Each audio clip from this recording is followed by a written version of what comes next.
માંગરોળ તાલુકાના મોસાલી ગામેથી ખેતીવાડી વિસ્તારમાં ઇલેક્ટ્રિક વીજ લાઇનના તારની ચોરી કરતી ગેંગને પોલીસે ઝડપી પાડી છે। છેલ્લા કેટલાક સમયથી માંગરોળ તાલુકાના વિવિધ ગામોમાં ખેતીવાડી વિસ્તારની ઇલેક્ટ્રિક લાઇનના વીજ તારોની ચોરીનું પ્રમાણ ખૂબ જ વધી ગયું હતું, જેથી સ્થાનિકો દ્વારા પોલીસોને વારંવાર ફરિયાદો કરવામાં આવી હતી। તાજેતરમાં જ સુરત જિલ્લા પોલીસ વડાને લોક દરબાર દરમિયાન ઉપરોક્ત ફરિયાદ કરવામાં આવી હતી।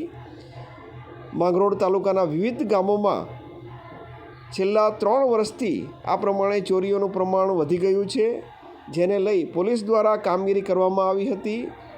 પોલીસ મહાનિરીક્ષક પ્રેમવીરસિંહ તેમજ સુરત જિલ્લા પોલીસ વડા રાજેશ ગઢિયા દ્વારા ઉપરોક્ત ઇલેક્ટ્રિક વીજ તારની ચોરી કરતી ગેંગને પકડી પાડવા માટેની સૂચના એલસીબીના પીઆઈ આરબી ભટોળને આપવામાં આવી હતી, જેથી તેમણે માંગરોળ પોલીસ સાથે સંયુક્ત રીતે અલગ અલગ ટીમો બનાવી કામગીરી શરૂ કરી હતી।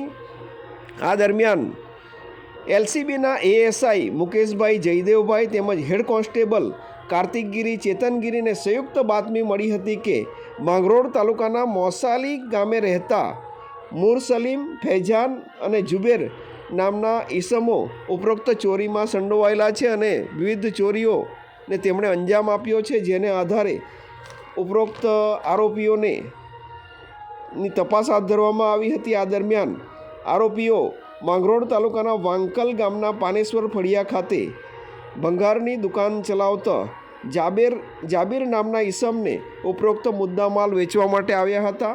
આ દરમિયાન 4 આરોપીઓને ઝડપી પાડવામાં આવ્યા છે। એલસીબી અને માંગરોળ પોલીસ દ્વારા ઉપરોક્ત આરોપીઓને ઝડપી પાડવામાં આવ્યા છે। તેઓ પાસેથી 1,69,000નો મુદ્દામાલ કબજે લેવામાં આવ્યો છે।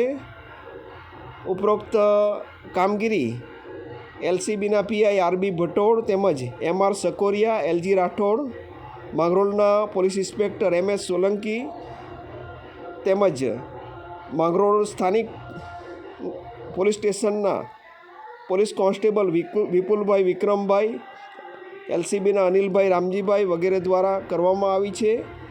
4 જેટલા આરોપીઓને ઝડપી પાડવામાં આવ્યા છે। તારીખ 30મીના રોજ આ કાર્યવાહી થઈ હતી।